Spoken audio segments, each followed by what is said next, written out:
Ya, sebelum kita mulai, perkenalkan saya membacakan sedikit parita dan satu syair Dhammapada.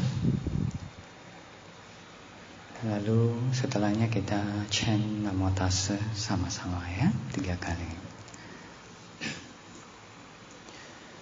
Samantang cakravalesu atra gachantu devatam Santamam munirajasa sunandu sagamokadam Dhamma sawana kalo ayam bharanta Dhamma sawana kalo ayam bharanta Dhamma sawana kalo ayam bharanta Namo Bhagavato Arya Jnana Sagara Gautama Vyuharajaya Tathagataya Arahato Samma Sambuddhaya Sasavaka Sanghaya Sabaranang Dhammaranang Jinati Sabarasang Dhammaraso Jinati Sabarating Dhammarati Jinati Tanhakayo Sabadukhang Jinati Sabaranang Dhammaranang Jinati Sabarasang Dhammaraso Jinati Sabarating Dhammarati Jinati Tanhakayo Sabadukhang Jinati Sabaranang Dhammaranang Jinati Sabarasang Dhammaraso Jinati Sabarating Dhammarati Jinati Tanhakayo Sabadukhang Jinati.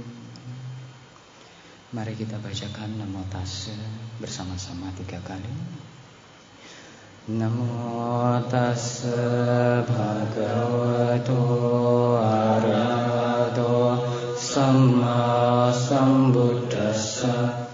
Namo Tassa Bhagavato Arahato Samma Sambuddhassa. Namo Tassa Bhagavato Arahato Samma Sambuddhassa. Namo Buddhaya. Ya, perkenalkan saya Leo. Hari ini kita akan bahas tentang ilmu elemen seni kehidupan ya. Kalau ada pertanyaan nanti silakan. Kalau waktu untuk sharing habis tolong kasih tanda ya. Nah, jadi ilmu elemen atau knowledge of element bisa dikatakan sebagai merupakan induk, merupakan sumber dari segala macam ilmu pengetahuan.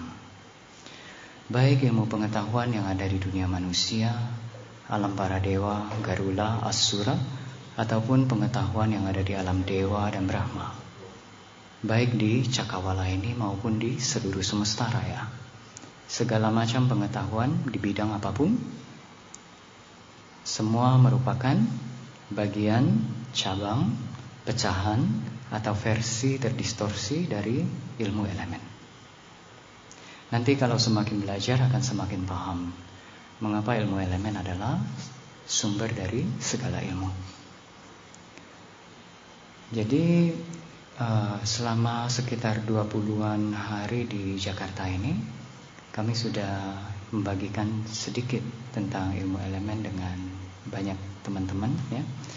Dan mereka juga sudah mulai dapat sedikit gambaran tentang bagaimana ilmu elemen bisa seperti membantu, mendukung segala macam ilmu pengetahuan, segala macam aspek dalam kehidupan untuk mencapai kulminasinya, untuk membangkitkan potensial yang terpendam dari pengetahuan-pengetahuan tersebut, baik di bidang desain, marketing, ya, kesehatan, sains, musik, dan sebagainya. Nah, jadi selama Anda masih merupakan makhluk dalam samsara, ilmu elemen pasti bisa in some way memberikan manfaat. Hari ini mungkin kita akan bahas relatif general, ya, basicnya saja. Dan mungkin variasi-variasinya akan lebih tergantung pada jenis pertanyaan yang ditanyakan. Dan waktu belajar ilmu elemen, santai saja, rileks saja, tidak perlu seperti belajar matematika di sekolah, ya. Nah, ilmu elemen fungsinya adalah yang kenapa ini dibahas, salah satunya nanti untuk menjaga kesehatan jauh lebih sederhana. Mereka yang tidak belajar ilmu elemen sangat mudah untuk diombang-ambingkan oleh aneka ajaran yang ada di dunia. Bingung, pusing, ya. Yang ini bilang bagus, yang ini bilang tidak bagus. Misalnya ada yang bilang makan daging tidak bagus. Lalu ada yang bilang makan daging itu bagus. Ada yang bilang makan sayur semuanya bagus. Ada yang bilang sayur sama sekali jangan dimakan, makan daging saja semuanya. Ada yang bilang sedikit sayur, banyak daging. Ada yang bilang sedikit daging, banyak sayur. Ada yang bilang perlu mentah makannya. Ada yang bilang semua perlu matang. Itu hanya baru tentang kesehatan. Kalau kesehatan saja penuh kebingungan, apalagi yang perlu dibahas tentang aspek-aspek kehidupan yang lainnya. Betul nggak? Boro-boro tentang harta, tentang keuangan, tentang bisnis, tentang kebijaksanaan, tentang meditasi, tentang macam-macam yang lainnya. Karena bahkan untuk survive saja bingung bagaimana cara hidup yang lebih sesuai dengan kebenaran alam. Maka itulah mengapa kami biasa membahas mulai dari kesehatan. Tapi itu ilmu elemen benar-benar bukan hanya berhenti sampai di kesehatan, ya. Ilmu kesehatan hanya satu cabang yang sangat mungil dari ilmu elemen. Manfaat lain dalam belajar ilmu elemen nanti akan semakin memahami kenapa kita bersikap demikian, kenapa kita berbicara demikian, kenapa kita bertindak demikian, kenapa orang lain bersikap demikian, berpikir demikian, berbicara demikian. Akibatnya mereka yang makin belajar ilmu elemen akan menjadi semakin pemaaf. Karena menjadi semakin memahami. Salah satu yang menyenangkan dari ilmu elemen adalah ada satu hal yang akan kita pelajari untuk ditinggalkan bahkan di luar gerbang pembelajaran dari ilmu elemen. Dan satu hal itu adalah kekerasan. Artinya di sepanjang belajar ilmu elemen perlu paham jangan gunakan kekerasan. Salah satu protective knowledge atau pengetahuan perlindungan yang bagus sebelum kita belajar ilmu elemen maupun pengetahuan macam apapun. Kenapa? Karena knowledge is power. Pengetahuan adalah kekuatan. Di antara 5 kekuatan di dunia, pengetahuan adalah yang tertinggi. Kekuatan lain seperti kekuatan fisik, kekuatan materi, ya, itu kita paham kalau digunakan dengan salah bisa menyebabkan penderitaan. Pengetahuan juga kalau digunakan dengan salah bisa menyebabkan penderitaan yang paling dahsyat dibandingkan kekuatan-kekuatan lainnya. Misalnya banyak yang menggunakan pengetahuan untuk dengan cara yang salah untuk menekan yang lain, untuk menghakimi yang lain. Protective knowledge adalah seperti ini.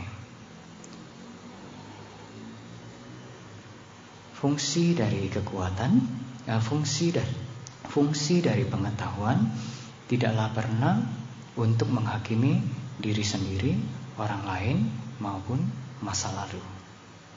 Satu-satunya fungsi dari pengetahuan adalah untuk memberkahi saat ini dan masa datang. Jadi kalau nanti ketika mulai belajar ilmu elemen, Anda merasa kayak, oh ini sifat buruknya ada di saya, ini aspek kebiasaan buruknya ada di saya. Jangan gunakan itu untuk menghantam diri sendiri, juga jangan menggunakan untuk hantam yang di sebelahnya. Jadi jangan nunjuk-nunjuk.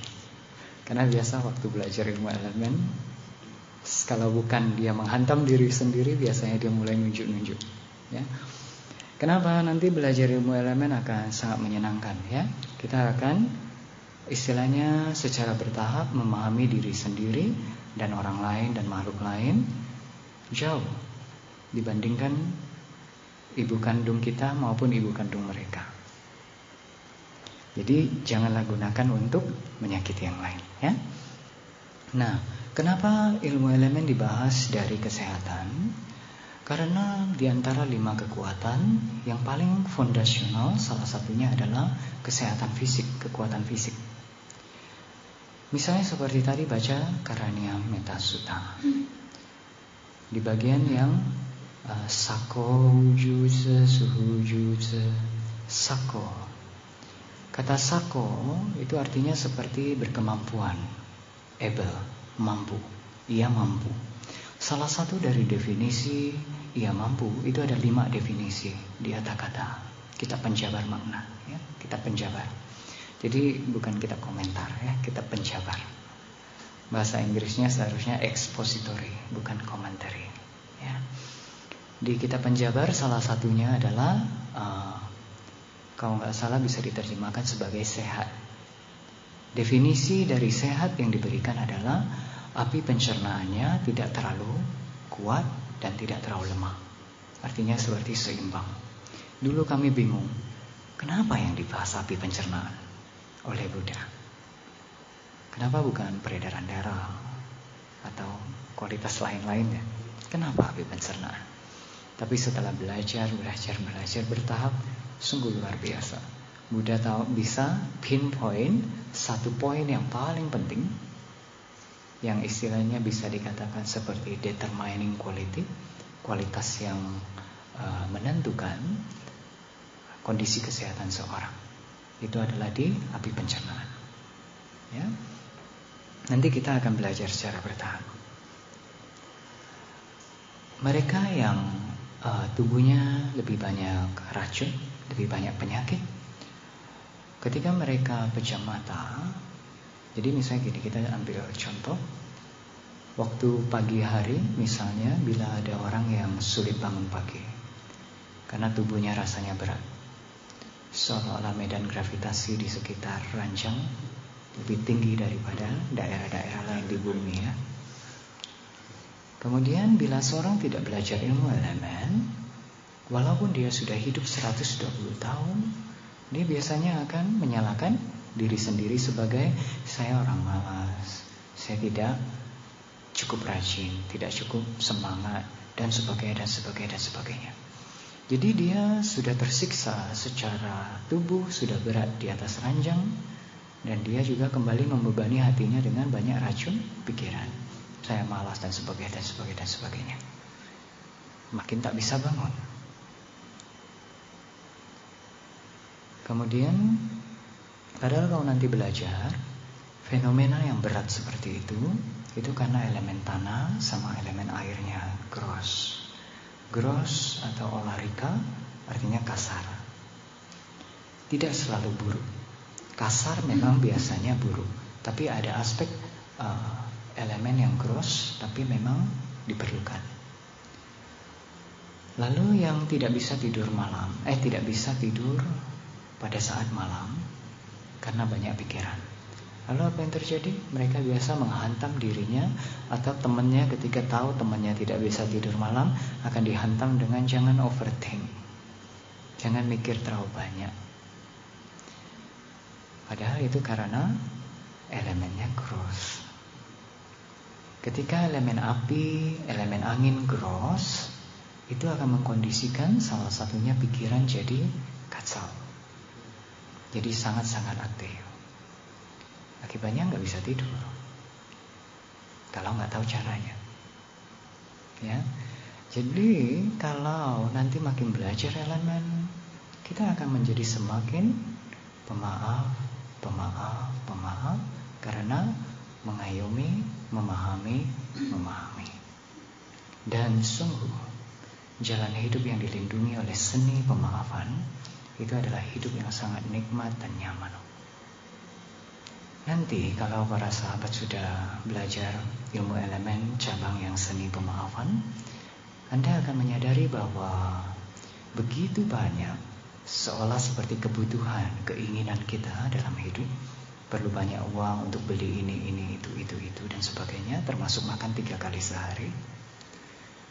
Itu terbit karena hati dan tubuh kita disiksa oleh sangat banyak racun.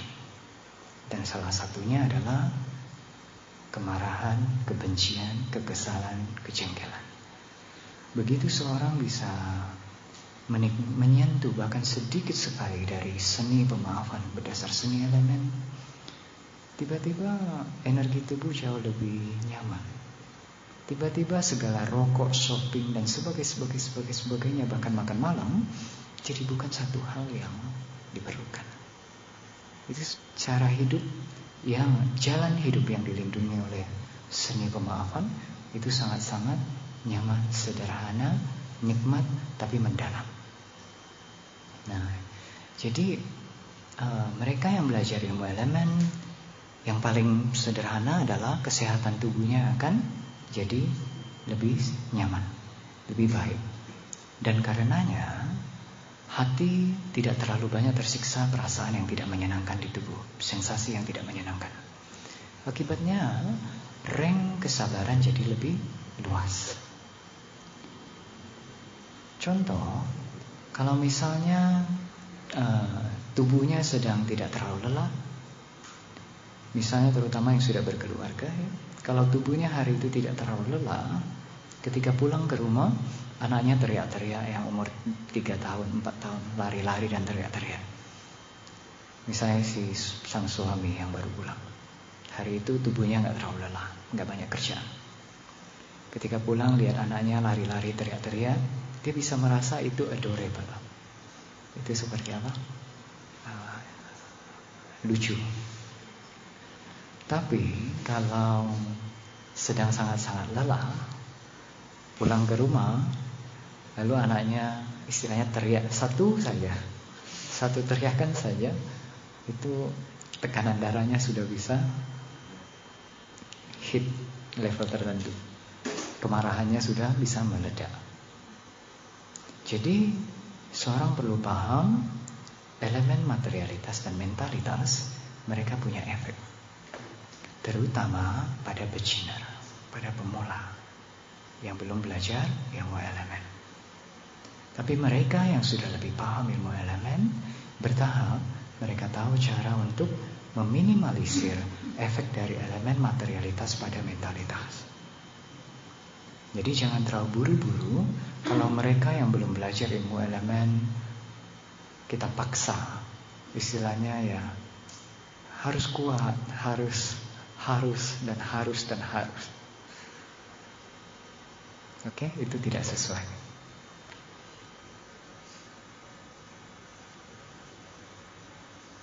Jadi bisa sedikit paham ya.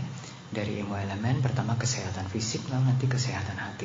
Akibatnya nanti bukan Anda disuruh untuk bermeditasi, tapi pikiran akan hidup dalam meditative state of mind.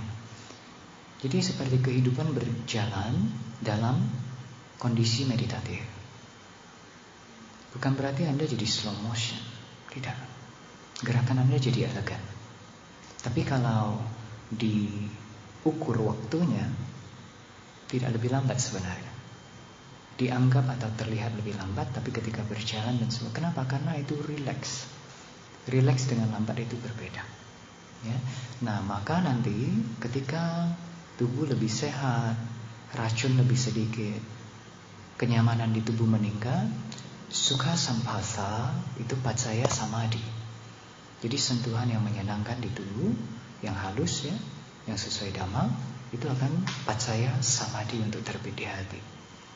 Samadhi pacaya panya. Samadhi akan mengkondisikan kebijaksanaan. Jadi nanti ketika meditasi, nanti nimitanya mudah terbit. Cahaya kebijaksanaannya nanti mudah terbit. Jadi ketika pejam mata itu terang, tidak gelap. Nah, cahaya itu nanti kalau dilatih secara sesuai dengan ajaran Buddha yang Buddha ajarkan, bertahap itu bisa untuk analisa rupa, materialitas, analisa nama, mentalitas ya, mendalami elemen dengan lebih detail. Kemudian bisa digunakan untuk melihat minimal satu kehidupan lampau, satu kehidupan mendatang. Lalu bisa discern atau analisa paticca samuppada. Setelah itu bisa dilanjutkan dengan vipassana. Vipassana metodenya sangat-sangat banyak ya. Tapi itu semua seperti senjata untuk menang dari segala macam musuh, bukan beban. Jadi nanti mereka yang makin belajar ilmu elemen, kesehatannya lebih baik, samadhinya lebih alami, kokoh, teguh, mendalam, natural ya. Kebijaksanaannya akan bertumbuh dengan sangat signifikan. Dan ini adalah penjelasan dari untuk maju dalam dhamma. Tapi apabila ilmu elemen bisa membantu seorang untuk maju dalam dhamma, untuk bisa bebas dari samsara, karena nanti bertahap bisa capai sotapanna, sakadagami, anagami, arahata. Nanti kalau belajar akan paham mengapa makin lama manusia yang mencapai arya makin sedikit. Tapi sampai sekitar 1400 tahun ke depan adalah masih mungkin bagi seorang manusia untuk bisa mencapai arahata. Sukha vipassaka arahanta. Mereka adalah para araha yang mencapai arahata tanpa jana, tapi dengan upacara samadhi dan vipassana. Upacara samadhi maksudnya apa? Minimal sebelum upacara samadhi biasanya cahaya sudah terbit. Jadi waktu pejam mata cahaya ada, itu penting. Kalau belum ada cahaya itu, vipassana adalah mustahil. Oke? Nah, bila kondisi racun tubuh terlalu banyak, baik karena gaya hidup maupun dari polusi luar, cahaya itu nggak bisa terbit. Walaupun paraminya cukup. Mulai paham ya? Jadi racun di tubuh itu tidak kondusif untuk tubuh maupun hati. Oke? Karena itulah maka kami coba untuk share pengetahuan tentang ilmu elemen. Kalau ditanya itu untuk apa? Untuk mencetak lebih banyak arya, untuk mengkondisikan terbitnya lebih banyak para suci. Kenapa? Bila seorang ingin Buddha sasana untuk bangkit di satu area, ia perlu coba untuk bangkitkan banyak arya. Arya itu seperti pilar bagi Buddha sasana. Karena mereka acala, unshakable, tidak bisa tergoyahkan. Karenanya bila seorang ingin Buddha sasana bangkit, ia perlu mengkondisikan bagi terbitnya lebih banyak arya. Detox itu penting ya, secara tubuh maupun hati. Tapi ingat, walaupun nanti bisa ada seperti kesalahpahaman atau kemiripan, untuk mencegahnya kami sampaikan dulu, diet, puasa itu berbeda dari refine element. Refine artinya seperti pemurnian, penghalusan, pengindahan. Artinya pembaikan, improvement ya. Kata refine sangat bagus ya. Gross, refine. Gross itu kayak kasar, refine itu sukuma, halus ya. Murni, indah. Jadi proses refine elemen bukan diet, bukan puasa. Diet dan puasa itu lebih pada menahan nafsu. Sebenarnya mau, tapi tahan, gak boleh. Kenapa? Pokoknya gak boleh. Itu agak sedikit kurang nyaman bila dibandingkan with all respect. ada manfaatnya juga ya. Tapi kalau saya sangat sensitif pada penderitaan. Saya suka yang nyaman, yang mudah, yang santai tapi berhasil. Bukan santai-santai lalu tak sampai. Ya, santai tapi sampai. Jadi refine elemen kalau dilakukan dengan benar, nanti walaupun ada istilahnya, misalnya untuk refine elemen tanah, salah satu yang puncaknya di Bojana itu makan sekali sehari, tapi tidak wajib. Ya, tidak berarti harus demikian baru elemen tanahnya refine. Tidak, jangan salah paham. Itu kayak yang salah satu yang top ya.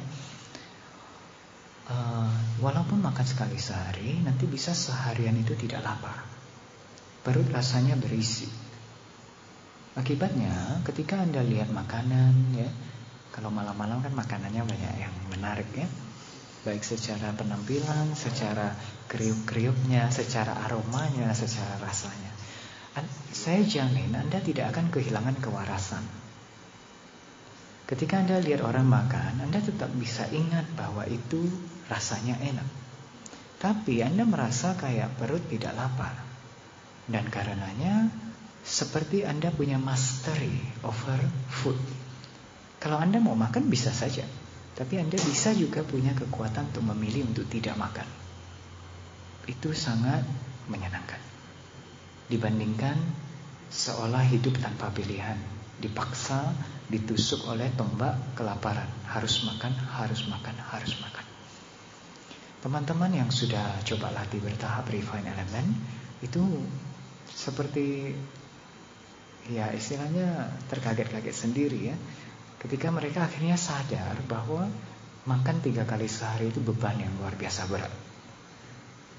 Mereka yang akan bisa ngomong sendiri.